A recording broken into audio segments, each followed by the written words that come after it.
In this video, I'll show you how to fix the low VRAM or cutoff video memory error in NBA 2K26 on PC. Even high-end PCs with i9 processor are getting this error. This is not always a real VRAM problem. First fix, Intel CPU underclock. If you are using 13th, 14th or 15th Gen Intel like i7 or i9, this is most likely a CPU spike issue.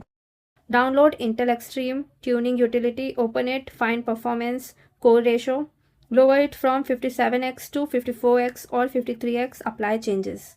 Many Reddit users confirmed this instantly stopped the crash. NBA 2K26 sometimes triggers voltage spike that Windows misreads as VRAM failure. Second fix, disable hardware accelerated GPU scheduling. Open Windows settings, go to System, go to Display, tap on Graphics, tap Change Default Graphics Settings, turn off hardware accelerated GPU scheduling, restart your PC.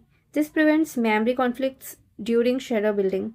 Third fix, integrated GPU registry fix. If you're on MSI, Claw, Legion, Go or Intel ARC, the game may only detect 128 MB VRAM. Press Windows key, search, regedit, open it, go to hkey _ local _ machine, then software, then Intel, then GMM.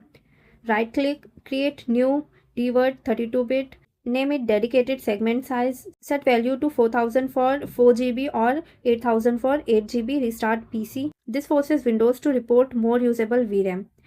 Now quick high success fixes, increase virtual memory, search advanced system settings, go to performance setting, go to advanced, tap change under virtual memory, uncheck automatic, set custom size to 1.5x your RAM.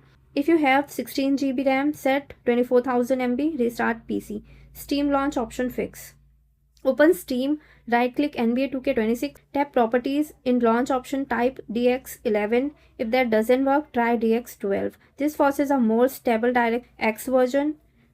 Shader cache reset. Go to App Data, find the NBA 2K26 folder, delete video settings.cfg. The game will rebuild shaders from scratch. If you're on handheld, limit TDP to 25W to 28W. Power spike often cause fake VRAM crashes. Now in game save settings, set crowd detail to low or medium, set texture quality to medium, turn off dynamic resolution. Crowd and ultra textures are currently the biggest VRAM hogs. That's it. Real fix from Reddit and PC communities. No fake reinstall advice, no random YouTube myths. Bye bye.